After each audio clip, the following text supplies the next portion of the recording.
Well, good afternoon, everybody. It's been an interesting week, and we are finally at the end of the week. And I don't know if I've been this sleep deprived in a long time, but it's really been an amazing couple of days for me. I spent yesterday. I was actually on the radio twice yesterday, so I do want to say a special thank you to my friends. Nizan Mosery, who runs a show called The Traveling Investor, and I want to thank him for having me on his show, which runs on iHeartRadio, and also the guys James Sweasey and Blake Cohen, who had me on Recovery Radio last night, and spent 2 hours with those guys. Truly inspirational gentlemen who are doing amazing work to help other people who are dealing, with issues of addiction and mental health. And so, really, we didn't just talk about addiction. We talked about some personal growth stuff, and got an opportunity to watch the guys at work, and they're really dynamic together. So if you get an opportunity, you should definitely tune in on a Thursday night from 9 to 11 to listen to Blake and James go at it. They're really terrific together. Anyway, I wanted to share a couple of things with you because I really enjoy getting some of the feedback. So, I got an interesting email from somebody who basically accused me of ambulance chasing and said I was sort of the addiction version of a personal injury lawyer. And I have to tell you, I know I have a lot of friends who are PI lawyers. My best friend's a PI lawyer, and frankly, I never really thought that kind of comment was made in good taste. In fact, I think it's frankly insulting. But be that as it may, the sort of crux of the email was that I was forcing people into treatment, and basically I shouldn't be doing that, and the Marchman Act is a horrible thing, and that we should allow people to sort of hit rock bottom. And when I sort of took my subjective hat off and was able to be a little bit more objective, I really I thought about it, and I'm like, that's absolutely ridiculous. You see, that might have been a good argument maybe 10 years ago when the heroin wasn't laced with fentanyl and we weren't having people dropping dead like it's going out of style. But we have people dropping dead. So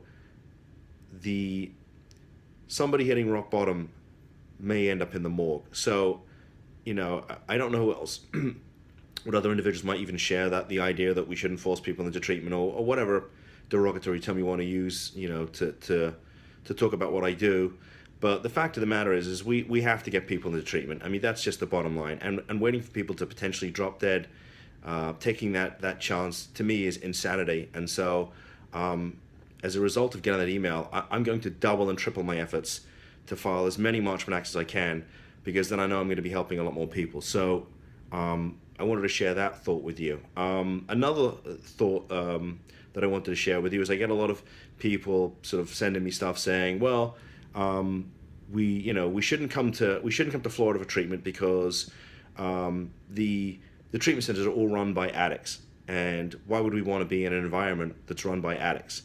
And to them, I say, if you haven't been to any kind of sort of conference or networking event with people who work in the industry, you're really missing out. And one of the things that we talked about last night on Recovery Radio was what it's like to really go to an event where with other people who work in the industry. And I will tell you, it's a room full of love.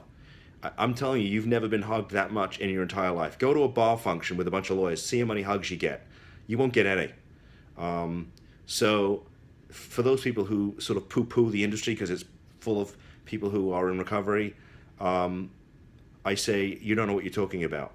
And if the people that work in the industry, the ones that are really doing good work, don't inspire you, then maybe you need to take a long look in the mirror and figure out what's really going on with you, because I find those people inspire me every single day to work hard to help lots and lots of people. The other comment I get is, well, we shouldn't come to Florida because there's lots of bad treatment centers down there, and these are bad people. Look, you could look at any industry, the treatment industry, the legal profession, doctors, cab drivers, I mean anything, right? Uber drivers. There are bad people in every single industry, and I don't care what it is. It just so happens that obviously the light has been shone on the whole addiction issue, and you know, we have a big push here in Palm Beach County, and rightly so, to get rid of all the bad actors. But I will tell you, there's a lot of good people here doing a lot of good work, and another really good reason to come to Florida is the Marchman Act. You know, we have, I think, one of the most robust civil commitment statutes in the country for getting people into treatment. So if you're sending your son or your daughter here for treatment, a good reason to come here, besides the fact there's excellent treatment providers, is the Marchman Act, which as a parent is going to give you a safety net if your son or daughter is unable to stay in treatment. And you probably should ask the treatment centers if they can give you some assistance in connecting with somebody like me who is proficient in using the Marchman Act. One last thought I will share with you, and again we talked about it last night on Recovery Radio, is this whole idea of doing personal growth. I mean, it really has been a big part of my life for the last 3 years, and especially I would say the last year in particular. I'm a big fan of Grant Cardone.